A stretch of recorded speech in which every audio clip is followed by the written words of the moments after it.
मैं तेरे लिए जुत्ती ले आई, जुत्ती सी 8 नंबर, तेरे आउंदा सी 7 नंबर, जुत्ती वड्डी निकल गई, किते तेनू गुस्सा तो नहीं आया? नहीं मैंने गुस्सा नहीं आया, पर मैंने खुशी बहुत हुई तुसीं मेरे लिए जुत्ती ले आए। पर अजकल किताबां गुरदीप हद हुई पई है, मतलब समझ नहीं आ रही भी की लिखिया जा रहा है ना। होर किसी विधा च मैं समझदी हाँ भी इन्ना थल्लड़ा पद्धर नहीं आया जिन्ना कविता च आ गया। ਜਦੋਂ ਕੋਈ ਚੀਜ਼ ਪਬਲਿਕਲੀ ਹੁੰਦੀ ਆ ਹਨਾ, ਤਾਂ ਤੁਹਾਨੂੰ ਨਹੀਂ ਲੱਗਦਾ ਵੀ ਸਾਹਿਤਕਾਰਾਂ ਨੂੰ ਵੀ ਸਵਾਲ ਹੋਣਾ ਚਾਹੀਦਾ ਕਿ ਤੁਸੀਂ ਕਿਹੋ ਜਿਹੇ ਸਾਹਿਤ ਦਾ ਜਾਂ ਕਿਹੋ ਜਿਹੀ ਕਿਤਾਬ ਦਾ ਤੁਸੀਂ ਮੁੱਖਬੰਦ ਲਿਖਿਆ? ਤੁਸੀਂ ਕਹੋਗੇ ਕਿ ਮੈਂ ਪਤਾ ਨਹੀਂ ਡਾਕਟਰ ਨਰਿੰਦਰ ਸਿੰਘ ਕਪੂਰ ਹੁਣਾਂ ਦੀ ਇੰਨੀ ਤਾਰੀਫ ਕਿਉਂ ਕਰਦੀ ਹਾਂ। ਉਹ ਕਹਿਣਗੇ ਵੀ ਕਿਤਾਬ ਕਦੇ ਵੀ ਰਿਲੀਜ਼ ਨਹੀਂ ਕਰਾਉਣੀ ਚਾਹੀਦੀ, ਕਿਤਾਬ ਤੇ ਕਦੇ ਵੀ ਕਿਸੇ ਦਾ ਮੁੱਖਬੰਦ ਨਹੀਂ ਹੋਣਾ ਚਾਹੀਦਾ। ਉਹ ਕਹਿੰਦਾ ਕਿ ਮੇਰੀ ਕਿਤਾਬ ਦਾ ਜਿਹੜਾ ਨਵਾਂ ਐਡੀਸ਼ਨ ਛਪ ਕੇ ਤਿਆਰ ਹੈ। ਕਈ ਵਾਰ ਜਦੋਂ ਪੁੱਛੀਦਾ ਵੀ ਐਡੀਸ਼ਨ 'ਚ ਕਿਤਾਬਾਂ ਕਿੰਨੀਆਂ ਛਾਪੀਆਂ, ਕਹਿੰਦੇ ਜੀ 200। ਬਹੁਤ ਸਾਰੇ ਲੋਕਾਂ ਨੂੰ ਹੁਣ ਲਿਟਰੇਰੀ ਪਰਸਨ ਨੂੰ ਮਿਲ ਚੁੱਕਿਆ, ਤਾਂ ਮੈਨੂੰ ਲੱਗਦਾ ਹੁੰਦਾ ਵੀ ਰੱਬ ਨਾ ਕਰੇ ਫਿਊਚਰ 'ਚ ਮੈਂ ਕੋਈ ਕਿਤਾਬ ਲਿਖਾਂ ਤੇ ਉਹਨੂੰ ਇਨਾਮ ਨਹੀਂ ਮਿਲਣਾ ਚਾਹੀਦਾ। ਅੱਜ ਕੱਲ੍ਹ ਇਨਾਮ ਮਿਲਣ ਵਾਲੀ ਕਿਤਾਬ ਦੇ ਲੋਕੀ ਜ਼ਿਆਦਾ ਸ਼ੱਕ ਕਰਦੇ ਆ। ਸਹੀ ਗੱਲ ਆ।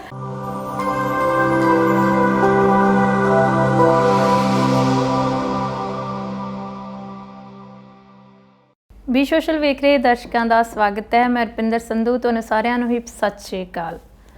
ਪ੍ਰੋਗਰਾਮ ਗੱਲ ਤੇ ਗੱਲ ਦਾ ਇੱਕ ਨਵਾਂ ਐਪੀਸੋਡ ਲੈ ਕੇ ਅੱਜ ਫਿਰ ਤੋਂ ਹਾਜ਼ਰ ਹਾਂ ਤੇ ਹਮੇਸ਼ਾ ਦੀ ਤਰ੍ਹਾਂ ਮੇਰੇ ਨਾਲ ਹੋਣਗੇ ਗੁਰਦੀਪ ਗਰੇਵਾਲ। ਉਹਨਾਂ ਦਾ ਸਵਾਗਤ ਕਰਦੇ ਹਾਂ। ਸਤਿ ਸ਼੍ਰੀ ਅਕਾਲ। ਸਤਿ ਸ਼੍ਰੀ ਅਕਾਲ ਭੈਣੇ, ਤੇ ਦਰਸ਼ਕਾਂ ਨੂੰ ਵੀ ਸਾਰਿਆਂ ਨੂੰ ਸਤਿ ਸ਼੍ਰੀ ਅਕਾਲ। ਇੱਕ ਵਾਰ ਫਿਰ ਤੋਂ ਤੁਹਾਡਾ ਸਾਰਿਆਂ ਦਾ ਸਵਾਗਤ ਹੈ। ਮੈਂ ਕਿਹਾ ਮੈਂ ਤੁਹਾਡਾ ਸਵਾਗਤ ਨੇ ਇੱਕ ਸ਼ੇਅਰ ਬੋਲ ਕੇ ਕਰਨਾ ਚਾਹੁੰਦੀ ਹਾਂ।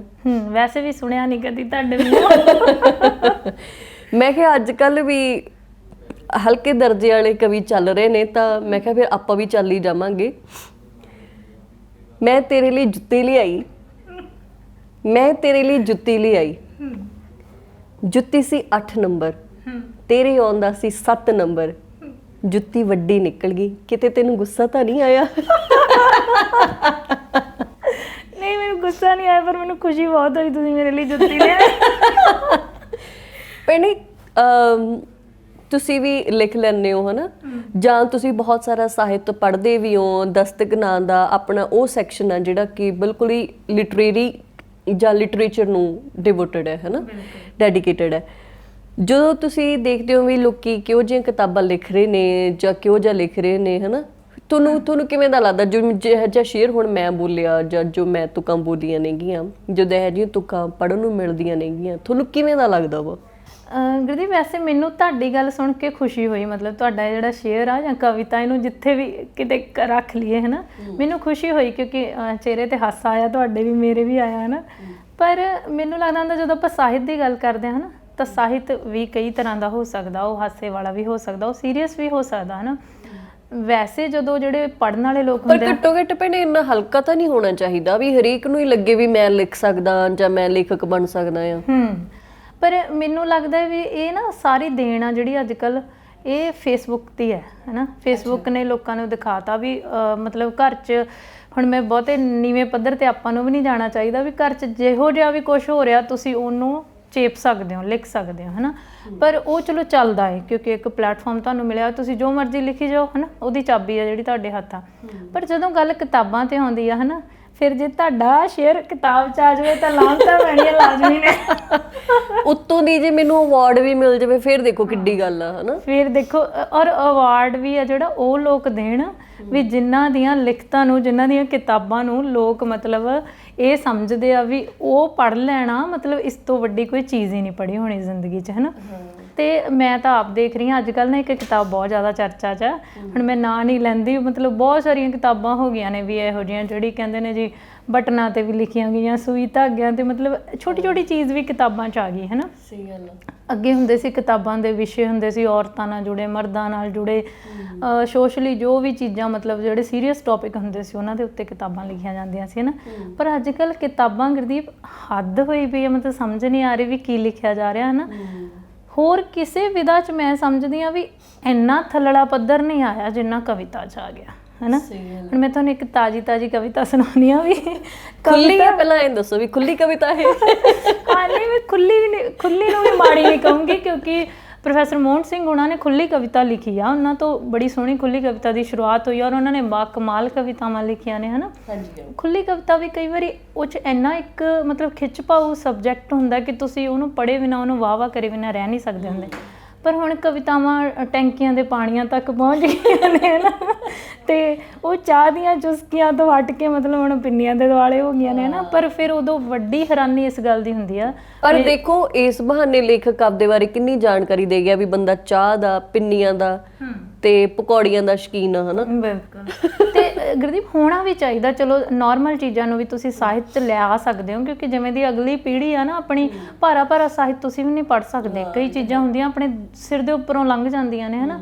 ਮਤਲਬ ਹਲਕੇ ਸਬਜੈਕਟ ਵੀ ਨੇ ਜਿਹੜੇ, ਉਹ ਵੀ ਇਹਨਾਂ ਚੀਜ਼ਾਂ 'ਚ ਆਉਂਦੇ ਆ। ਕਈ ਵਾਰੀ ਤੁਸੀਂ ਤੇ ਮੈਂ ਬੈਠੇ ਹੋਏ ਹਾਂ, ਆਪਾਂ ਚਾਹ ਪੀ ਰਹੇ ਹੋਈਏ ਤਾਂ ਆਪਾਂ ਨੂੰ ਵੀ ਬੜੇ ਖੂਬਸੂਰਤ ਖਿਆਲ ਆ ਸਕਦੇ ਨੇ ਇਸ ਚੀਜ਼ ਬਾਰੇ, ਹੈ ਨਾ। ਪਰ ਜਦੋਂ ਤੁਸੀਂ ਉਹਨੂੰ ਸਾਹਿਤ 'ਚ ਖਾਸ ਕਰਕੇ ਕਿਤਾਬ ਦੇ ਰੂਪ 'ਚ ਜਦੋਂ, ਹੈ ਨਾ, ਤੁਸੀਂ ਲੈ ਕੇ ਆਉਂਦੇ ਹੋ, ਉਦੋਂ ਤੁਹਾਨੂੰ ਜ਼ਰੂਰ ਸੋਚਣਾ ਚਾਹੀਦਾ ਵੀ ਇਹ ਚੀਜ਼ ਆ ਜਿਹੜੀ ਇਹ ਕਿਤਾਬ ਦੇ ਤੌਰ 'ਤੇ ਪ੍ਰਮਾਣਿਤ ਹੋਏਗੀ ਵੀ ਜਾਂ ਨਹੀਂ। ਮੈਨੂੰ ਹੈਰਾਨੀ ਹੁੰਦੀ ਵੀ ਉਹ ਲੋਕ ਜਿਨ੍ਹਾਂ ਦੀ ਸੈਲਫ 'ਤੇ ਸ਼ਾਇਦ ਇੱਕ ਕਿਤਾਬ ਵੀ ਨਹੀਂ ਹੁੰਦੀ ਹੋਣੀ, ਉਹ ਵੀ ਇੰਨੇ ਨੀਵੇਂ ਪੱਧਰ ਦੀਆਂ ਕਿਤਾਬਾਂ ਨੂੰ ਸਮਝ ਲੈਂਦੇ ਨੇ ਕਿ ਇਹ ਹਰ ਇੱਕ ਮਤਲਬ ਸਾਹਿਤ ਦੇ ਤੌਰ 'ਤੇ ਤਾਂ ਖਾਸ ਕਰਕੇ ਅਸੀਂ ਉਹਨੂੰ ਨਹੀਂ ਗਿਣ ਸਕਦੇ ਹੁੰਦੇ, ਹੈ ਨਾ। ਇਹੋ ਜਿਹੀਆਂ ਬਹੁਤ ਸਾਰੀਆਂ ਕਿਤਾਬਾਂ ਆਈਆਂ ਨੇ ਪਿਛਲੇ ਸਮੇਂ 'ਚ, ਜਿਵੇਂ ਨਾਂ ਨਹੀਂ ਆਪਾਂ ਲੈ ਸਕਦੇ, ਆਪਾਂ ਲੈ ਵੀ ਨਹੀਂ ਸਕਦੇ ਕਿਉਂਕਿ ਅਸੀਂ ਕੋਈ ਬਹੁਤ ਵੱਡੇ ਸਾਹਿਤਕਾਰ ਨਹੀਂ ਹਾਂ ਕਿ ਅਸੀਂ ਕਿਸੇ ਨੂੰ ਕੋਈ ਸਰਟੀਫਿਕੇਟ ਦਈਏ। ਪਰ ਫਿਰ ਵੀ ਮੈਂ ਸਮਝਦੀ ਹਾਂ ਵੀ ਪਿਛਲੇ ਕੁਝ ਕੁ ਟਾਈਮ 'ਚ ਜਦੋਂ ਤੱਕ ਦਾ ਪੇਡ ਸਾਹਿਤ ਦਾ ਰਿਵਾਜ ਆ ਗਿਆ ਵੀ ਤੁਸੀਂ ਦੇ ਦਿਓ 20,000 ਤੇ ਕਿਤਾਬ ਛਪਾ ਲਓ, ਲੋਕਾਂ ਨੇ ਕਿਤਾਬਾਂ ਦਾ ਨਾਸ ਮਾਰਤਾ, ਸਾਹਿਤ ਦਾ ਬੁਰਾ ਹਾਲ ਕਰਤਾ, ਹੈ ਨਾ। ਬਿਲਕੁਲ। ਤੇ ਦੂਜੀ ਗੱਲ ਭੈਣੇ, ਇੱਕ ਹੋਰ ਚੀਜ਼, ਜਿਵੇਂ ਤੁਸੀਂ ਪੇਡ ਸਾਹਿਤ ਦੀ ਗੱਲ ਕੀਤੀ ਆ, ਐਡੀਸ਼ਨਾਂ ਦਾ ਬੜਾ ਰਿਵਾਜ ਚੱਲਿਆ ਹੋਇਆ ਵਾ। ਕਈ ਵਾਰ ਆਪਾਂ ਦੇਖਦੇ ਹਾਂ ਵੀ ਕਿਸੇ ਨਵੇਂ ਆਏ ਲੇਖਕ ਦੀਆਂ ਕਿਤਾਬਾਂ ਦੇ 8-8 9-9 ਐਡੀਸ਼ਨ, ਉਹ ਕਹਿੰਦਾ ਕਿ ਮੇਰੀ ਕਿਤਾਬ ਦਾ ਜਿਹੜਾ 9ਵਾਂ ਐਡੀਸ਼ਨ ਛਪ ਕੇ ਤਿਆਰ ਹੈ। ਕਈ ਵਾਰ ਜਦੋਂ ਪੁੱਛੀਦਾ ਵੀ ਐਡੀਸ਼ਨ 'ਚ ਕਿਤਾਬਾਂ ਕਿੰਨੀਆਂ ਛਾਪੀਆਂ, ਕਹਿੰਦੇ ਜੀ 200। ਗੁਰਦੀਪ, ਮੈਨੂੰ ਤੁਹਾਡੀ ਐਡੀਸ਼ਨਸ ਵਾਲੀ ਗੱਲ ਤੋਂ ਇੱਕ ਗੱਲ ਯਾਦ ਆ ਗਈ। ਕਹਿੰਦੇ ਵੀ ਜਿਹੜੇ ਡਾਕਟਰ ਨਰਿੰਦਰ ਸਿੰਘ ਕਪੂਰ ਨੇ, ਹੈ ਨਾ, ਅੱਜ ਹੀ ਮੈਂ ਬੱਸ 'ਚ ਆਉਂਦੀ ਇੱਕ ਪੋਸਟ ਪੜ੍ਹ ਰਹੀ ਸੀ, ਕਿਸੇ ਨੇ ਲਿਖਿਆ ਸੀ ਵੀ ਉਹਨਾਂ ਦੀਆਂ ਹੁਣ ਤੱਕ ਮਿਲੀਅਨ ਜਿਹੜੀਆਂ ਕਿਤਾਬਾਂ ਨੇ ਉਹ ਵਿਕ ਚੁੱਕੀਆਂ ਨੇ। ਔਰ ਡਾਕਟਰ ਨਰਿੰਦਰ ਸਿੰਘ ਕਪੂਰ ਹੁਣਾਂ ਨੇ ਕਦੇ ਵੀ ਅੱਜ ਤੱਕ ਕਿਸੇ ਵੀ ਇੰਟਰਵਿਊ 'ਚ ਜਾਂ ਫਿਰ ਕਿਸੇ ਪੋਸਟ 'ਤੇ ਜ਼ਿਕਰ ਨਹੀਂ ਕੀਤਾ ਕਿ ਉਹਨਾਂ ਦੀਆਂ ਕਿਤਾਬਾਂ ਨੇ ਜਿਹੜੀਆਂ ਇੰਨੀਆਂ ਜ਼ਿਆਦਾ ਵਿਕਦੀਆਂ ਨੇ, ਹੈ ਨਾ। ਪੰਜਾਬੀ ਸਾਹਿਤ ਲਈ ਇਹ ਇੱਕ ਬਹੁਤ ਵੱਡੀ ਮਾਣਮੱਤੀ ਪ੍ਰਾਪਤੀ ਕਹਿ ਸਕਦੇ ਹਾਂ। ਪਾਲੀ ਭੁਪਿੰਦਰ ਸਿੰਘ ਹੁਣਾਂ ਦਾ ਇੱਕ ਨਾਟਕ ਹੈ ਸਿਰਜਣਾ, ਹੈ ਨਾ। ਮੈਨੂੰ ਲੱਗਦਾ ਵੀ ਅੱਜ ਤੱਕ ਸ਼ਾਇਦ ਹੀ ਕੋਈ ਕਾਲਜ ਹੋਏਗਾ ਜਿਹਨੇ ਉਹ ਨਾਟਕ ਹੈ ਜਿਹੜਾ ਨਹੀਂ ਖੇਡਿਆ, ਹੈ ਨਾ। ਉਹ ਇੰਨਾ ਇੱਕ ਸੰਜੀਦਾ ਵਿਸ਼ੇ ਦੇ ਉੱਤੇ ਆ, ਮਤਲਬ ਸਾਹਿਤ ਇਹੋ ਜਿਹਾ ਵੀ ਆ ਰਿਹਾ ਤੇ ਉਹ ਲੋਕ ਆਪਣੇ ਨਾਂ 'ਤੇ ਇਸ ਚੀਜ਼ ਨੂੰ ਕੋਈ ਬਹੁਤ ਵੱਡੀ ਪ੍ਰਾਪਤੀ ਵੀ ਨਹੀਂ ਗਿਣਦੇ। ਤੇ ਦੂਜੇ ਪਾਸੇ ਸਾਡੇ ਇੱਕ ਐਡੀਸ਼ਨ 'ਚ 200 ਕਿਤਾਬਾਂ ਛਪਾਉਣ ਵਾਲੇ ਇੰਨੇ ਐਡੀਸ਼ਨ, ਮਤਲਬ ਸਾਡੇ 15 ਆ ਗਏ ਨੇ, ਸਾਡੇ 16 ਆ ਗਏ, ਤੇ ਗਿਣਤੀ ਕਰੋ ਤੁਸੀਂ 3,000 ਕਿਤਾਬ ਤੁਹਾਡੀ ਛਪੀ ਹੈ ਤੇ ਉਹਦੇ ਵਿੱਚੋਂ ਫਿਰ ਵਿਕੀ ਕਿੰਨੀ ਆ, ਤੁਸੀਂ ਜ਼ਬਰਦਸਤੀ ਕਿੰਨਿਆਂ ਨੂੰ ਦਿੱਤੀ ਆ, ਉਹ ਗੱਲ ਜਿਹੜੀ ਵੱਖਰੀ ਹੈ ਨਾ। ਫਿਰ ਗੁਰਦੀਪ ਇੱਕ ਹੋਰ ਅਲੱਗ ਤਰ੍ਹਾਂ ਦਾ ਰਿਵਾਜ ਤੁਰ ਪਿਆ, ਹੁਣ ਅਲੱਗ ਤਰ੍ਹਾਂ ਦਾ ਰਿਵਾਜ ਇਹ ਤੁਰ ਪਿਆ ਵੀ ਕਦੇ ਉਹ ਵੀ ਲੇਖਕ ਹੁੰਦੇ ਸੀ ਜਿਹੜੇ 1 ਜਾਂ 2 ਕਿਤਾਬ ਲਿਖਦੇ ਹੁੰਦੇ ਸੀ, ਪਰ ਵਰ੍ਹਿਆਂ ਤੱਕ ਉਹ ਅਖਬਾਰਾਂ 'ਚ ਲਿਖ ਕੇ ਨਾਮੀ ਚਿਹਰਾ ਬਣੇ ਨੇ ਸਾਹਿਤ ਦਾ, ਹੈ ਨਾ। ਉਹਦੇ ਵਿੱਚ ਜੇ ਮੈਂ ਗੱਲ ਕਰਾਂ ਤਾਂ ਬੱਬੂ ਧੀਰ ਹੁਣਾਂ ਤੋਂ ਸ਼ਾਇਦ ਨਾਂ ਹੈ ਜਿਹੜਾ, ਹੈ ਨਾ, ਵੱਡਾ ਨਹੀਂ ਹੈਗਾ, ਜਿਨ੍ਹਾਂ ਨੇ ਇੰਨੇ ਵਰ੍ਹੇ ਹੋ ਗਏ ਉਹ ਕਿਤਾਬਾਂ ਜਿਹੜਾ ਅਖਬਾਰ 'ਚ ਲਿਖਦੇ ਆ ਰਹੇ ਨੇ, ਹੈ ਨਾ। ਅੱਜ ਕੱਲ੍ਹ ਦੇ ਲੋਕਾਂ ਨੂੰ ਇਹ ਚਾਹ ਹੋ ਗਿਆ ਕਿ ਪਹੁੰਚ ਤੁਹਾਡੀ ਪਹਿਲਾਂ ਅਖਬਾਰ ਤੱਕ ਨਹੀਂ ਹੋਣੀ ਚਾਹੀਦੀ, ਤੁਸੀਂ ਕਿਤਾਬ ਛਾਪ ਕੇ ਵੱਡਾ ਸਾਹਿਤਕਾਰ ਬਣ ਸਕਦੇ ਹੋ, ਹੈ ਨਾ। ਫਿਰ ਜ਼ਬਰਦਸਤੀ ਪੋਸਟਾਂ ਪਾਉਣ ਦਾ ਬੜਾ ਰਿਵਾਜ ਹੈ ਕਿ ਮੈਂ ਫਲਾਣੇ ਵੀਰ ਦੀ ਕਿਤਾਬ ਪੜ੍ਹੀ, ਉਹ 'ਚ ਮੈਂ ਪੜ੍ਹ ਕੇ ਆਸ਼ਾ-ਆਸ਼ ਕਰ ਉੱਠਿਆ। ਰਿਵਿਊ ਵੀ ਉਹਨਾਂ ਲੋਕਾਂ ਦੇ ਹੋਣਗੇ ਜਿਨ੍ਹਾਂ ਨੇ 5 ਜਾਂ 7 ਕਿਤਾਬਾਂ ਪੜ੍ਹ ਕੇ ਇੱਕ ਕਿਤਾਬ ਪ੍ਰਤੀ ਰਿਵਿਊ ਜਿਹੜਾ ਦੇਤਾ। ਹੋ ਸਕਦਾ ਆਪਣੇ ਟੇਬਲ 'ਤੇ ਕੋਈ ਕਿਤਾਬ ਪਈ ਹੋਵੇ, ਉਹ ਤੁਹਾਨੂੰ ਬਹੁਤ ਚੰਗੀ ਲੱਗੀ ਹੋਵੇ, ਮੈਨੂੰ ਉਹ ਨਾ ਚੰਗੀ ਲੱਗੀ ਹੋਵੇ, ਹੈ ਨਾ। ਤੁਹਾਨੂੰ ਸਮਤੋਲ ਮਿਲੇਗਾ ਵੀ ਹਾਂ ਚਲੋ ਇੱਕ ਪਾਠਕ ਨੇ ਨਿੰਦ ਦਿੱਤਾ, ਬਹੁਤ ਸਾਰੇ ਪਾਠਕਾਂ ਨੇ ਉਹਨੂੰ ਪਸੰਦ ਕਰ ਲਿਆ। ਪਰ ਜਦੋਂ ਇੱਕ ਇਹੋ ਜਿਹੀ ਕਿਤਾਬ ਜਿਹਦਾ ਨਾ ਸਿਰ ਨਾ ਪੈਰ, ਉਹਦੇ ਬਾਰੇ ਚੰਗੇ ਰਿਵਿਊ ਤੁਹਾਨੂੰ ਪੜ੍ਹਨ ਨੂੰ ਮਿਲ ਜਾਣ, ਫਿਰ ਤੁਹਾਨੂੰ ਐਂ ਨਹੀਂ ਲੱਗਦਾ ਵੀ ਬੰਦਾ ਖਰੀਦ ਕੇ ਜਿੱਦਾਂ ਤੁਸੀਂ ਧੱਕੇ ਨਾਲ ਹੀ ਰਿਵਿਊ ਛਪਵਾ ਰਹੇ ਹੋ। ਹਾਂ ਬਿਲਕੁਲ। ਤੇ ਇੱਕ ਚੀਜ਼ ਹੋਰ ਵੀ ਭੈਣੇ, ਚਲੋ ਆਪਾਂ ਤਾਂ ਉਹਨਾਂ ਲੋਕਾਂ ਦੀਆਂ ਇੰਟਰਵਿਊਜ਼ ਕਰਦੇ ਵੀ ਹਾਂ, ਬਹੁਤ ਸਾਰੇ ਨਵੇਂ ਜਿਹੜੇ ਉੱਭਰ ਰਹੇ ਰਾਈਟਰ ਨੇ ਕਿ ਉਹ ਆਪਣੇ ਆਪ ਨੂੰ ਵੱਡਾ ਦਿਖਾਉਣ ਲਈ ਉਹਨਾਂ ਨੂੰ ਇਹ ਵੀ ਹੁੰਦਾ ਕਿ ਤੁਹਾਡੀਆਂ ਇੰਟਰਵਿਊਜ਼ ਕਿੰਨੀਆਂ ਖੋ ਰਹੀਆਂ ਨੇ, ਹੈ ਨਾ। ਤਾਂ ਕਹਿ ਕੇ ਇੰਟਰਵਿਊ ਕਰਵਾਈ ਹੁੰਦੀ ਹੈ ਉਹਨਾਂ ਨੇ, ਤੇ ਜਦੋਂ ਇੰਟਰਵਿਊ ਤੁਸੀਂ ਸ਼ੁਰੂ ਕਰਦੇ ਹੋ ਤੇ ਅਗਲਾ ਕਹਿੰਦਾ ਵੀ ਮੇਰੀ ਕਿਤਾਬ ਪੜ੍ਹ ਕੇ ਤੁਸੀਂ ਸਮਝਿਆ ਵੀ ਮੇਰੇ ਨਾਲ ਇੰਟਰਵਿਊ ਕੀਤੀ ਜਾਣੀ ਚਾਹੀਦੀ, ਉਹਦੇ ਲਈ ਤੁਹਾਡਾ ਸ਼ੁਕਰੀਆ, ਹੈ ਨਾ। ਮਤਲਬ ਇਹ ਕਿ ਕਿਹਨੂੰ ਤੁਸੀਂ ਆਪਣੇ ਆਪ ਨੂੰ ਇੱਕ ਤਾਂ ਵੱਡਾ ਝੂਠ ਬੋਲ ਰਹੇ ਹੋ, ਹੈ ਨਾ। ਝੂਠੀ ਸੰਤੁਸ਼ਟੀ ਹੈ। ਤੇ ਦੂਸਰੀ ਗੱਲ, ਜਿਵੇਂ ਆਪਾਂ ਹਮੇਸ਼ਾ ਗੱਲ ਕਰਦੇ ਹਾਂ ਕਿ ਫਿਲਮਾਂ ਦੇ ਉੱਪਰ, ਗਾਣਿਆਂ ਦੇ ਉੱਪਰ ਆ ਜਿਹੜਾ ਸੈਂਸਰ ਹੋਣਾ ਚਾਹੀਦਾ, ਤੁਹਾਨੂੰ ਨਹੀਂ ਲੱਗਦਾ ਕਿ ਸਾਹਿਤ ਦੇ ਉੱਪਰ ਵੀ ਸੈਂਸਰ ਹੋਣਾ ਚਾਹੀਦਾ? ਕਿਉਂਕਿ ਅੱਜ ਦਾ ਸਾਹਿਤ ਤਾਂ ਸਾਡੇ ਬੈਡਰੂਮਾਂ ਤੱਕ ਪਹੁੰਚਿਆ ਹੋਇਆ ਵਾ, ਤੇ ਇਹੋ ਜਿਹੀਆਂ ਚੀਜ਼ਾਂ ਨੇ ਜਿਹੜੀਆਂ ਬਹੁਤ ਸਾਰੀਆਂ ਚੀਜ਼ਾਂ ਦੇ ਉੱਪਰ ਬਵਾਲ ਹੁੰਦਾ ਹੈ ਕਿ ਫਲਾਣੀ ਫਿਲਮ ਆ ਜਿਹੜੀ ਉਹ 18+ ਸੀ ਜਾਂ ਫਲਾਣਾ ਧਮਕਾਣਾ, ਜਾਂ ਇਹਦੇ ਤੇ ਸੈਂਸਰ ਹੋਣਾ ਚਾਹੀਦਾ ਸੀਗਾ। ਕਈ ਵਾਰ ਕੁਝ ਚੀਜ਼ਾਂ ਜਿਹੜੀਆਂ ਐਕਚੁਅਲ ਰਿਐਲਿਟੀ ਦੇ ਵਿੱਚ ਪਾਸਟ ਦੇ ਵਿੱਚ ਰਹੀਆਂ ਹੋਈਆਂ ਨੇ ਉਹ ਵੀ ਨਹੀਂ ਦਿਖਾਉਣ ਦਿੱਤੀਆਂ ਜਾਂਦੀਆਂ ਹੈਗੀਆਂ, ਹੈ ਨਾ? ਤੁਹਾਨੂੰ ਲੱਗਦਾ ਵੀ ਜਿਹੜਾ ਸਾਹਿਤ ਆ ਉਹਦੇ ਤੇ ਵੀ ਥੋੜੀ ਬਹੁਤੀ ਤਾਂ ਲਗਾਮ ਹੋਣੀ ਚਾਹੀਦੀ ਹੈ?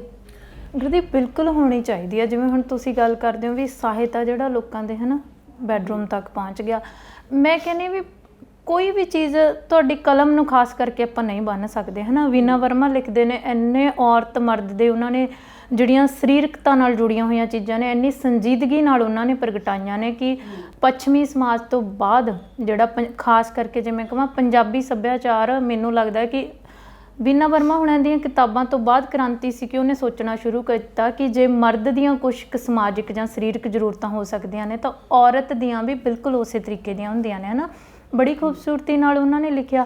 ਪਰ ਜੇ ਤੁਸੀਂ ਕਹਿੰਦੇ ਹੋ ਕਿ ਤੁਹਾਡਾ ਧਿਆਨ ਆ ਜਿਹੜਾ ਉਹ ਉਸ ਇੱਕ ਬਿਮਾਰੀ ਨੂੰ, ਉਸ ਇੱਕ ਲਾਹਨਤ ਨੂੰ ਉਘਾੜਨ ਦੀ ਬਜਾਏ ਉਹਦੇ 'ਚੋਂ ਚਸਕੇ ਲੈਣ ਵਾਲਾ ਸਾਹਿਤ ਤੁਸੀਂ ਰਚ ਰਹੇ ਹੋ, ਤਾਂ ਫਿਰ ਇਹੋ ਜਿਹਾ ਸਾਹਿਤ ਵਾਕਈ ਤੁਹਾਡੇ ਬੈਡਰੂਮ ਤੱਕ ਨਹੀਂ ਪਹੁੰਚਣਾ ਚਾਹੀਦਾ, ਹੈ ਨਾ?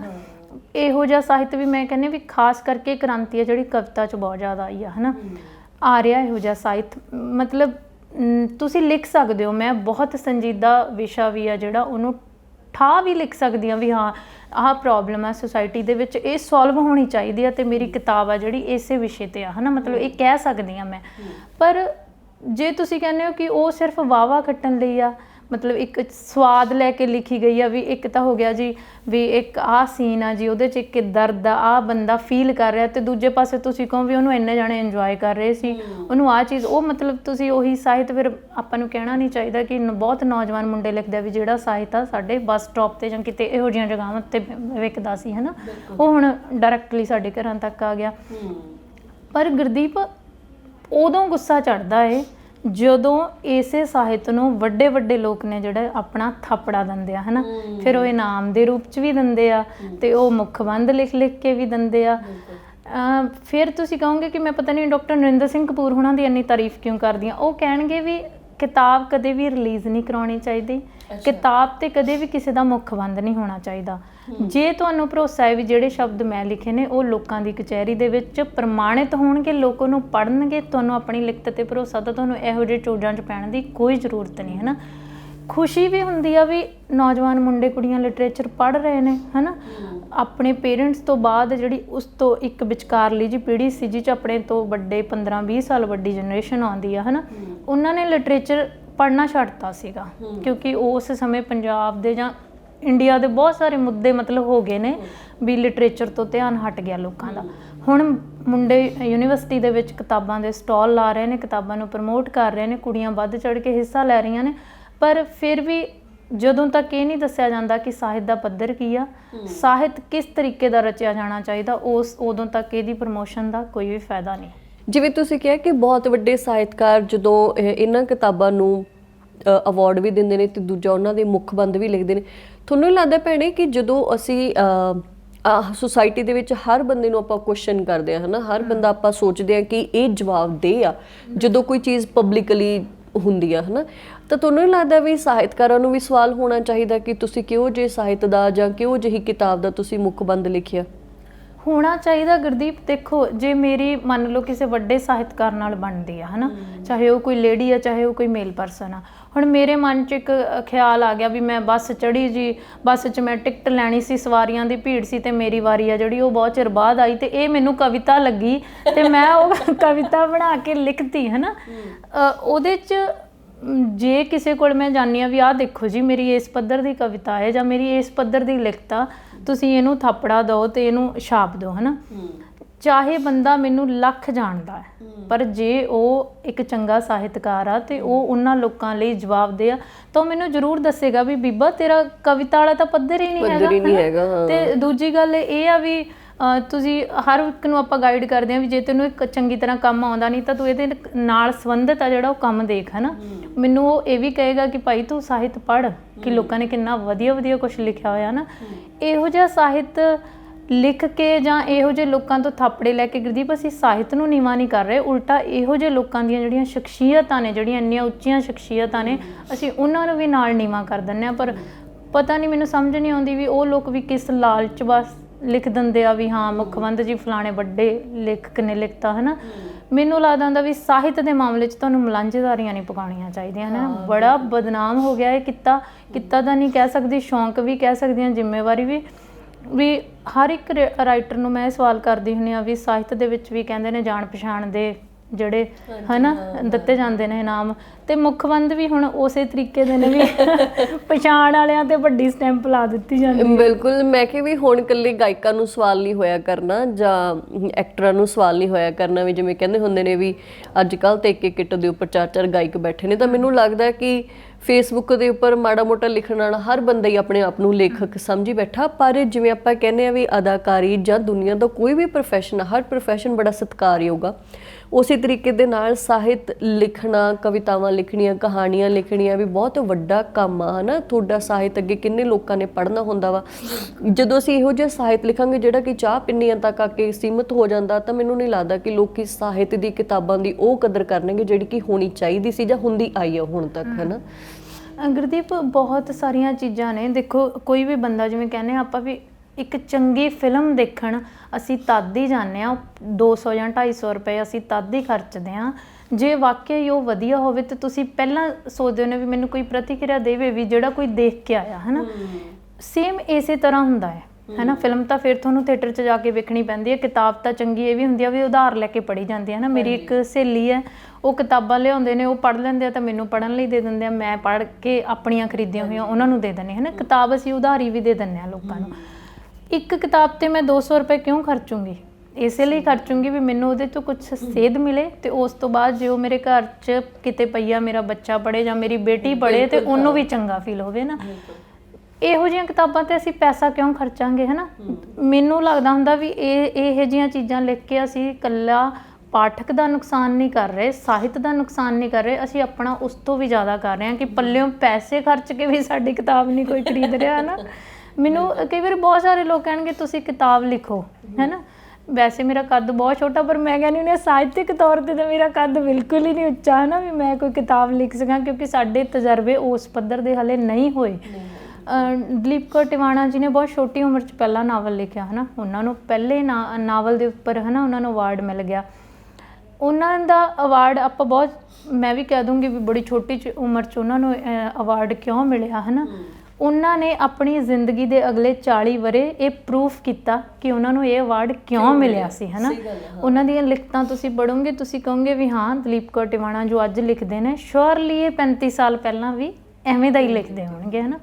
ਪਰ ਜੇ ਹੁਣ ਅੱਜ ਤੁਹਾਨੂੰ ਅਵਾਰਡ ਮਿਲ ਰਿਹਾ ਤੇ ਤੁਹਾਡੀ ਦੂਜੀ ਕਿਤਾਬ ਕੋਈ ਹੱਥ 'ਚ ਚੁੱਕਣ ਲਈ ਤਿਆਰ ਨਹੀਂ, ਫਿਰ ਤੁਹਾਡੀ ਉਲਟੀ ਮੈਂ ਕਹਿੰਦੀ ਇੱਜ਼ਤ ਦੀ ਜਗ੍ਹਾ ਬਦਨਾਮੀ ਜ਼ਿਆਦਾ ਹੋ ਜਾਂਦੀ ਹੈ ਨਾ।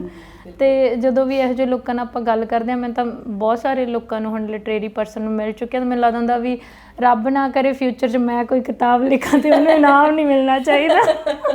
ਅੱਜ ਕੱਲ੍ਹ ਇਨਾਮ ਮਿਲਣ ਵਾਲੀ ਕਿਤਾਬ ਦੇ ਲੋਕੀ ਜ਼ਿਆਦਾ ਸ਼ੱਕ ਕਰਦੇ ਆ। ਸਹੀ ਗੱਲ ਆ।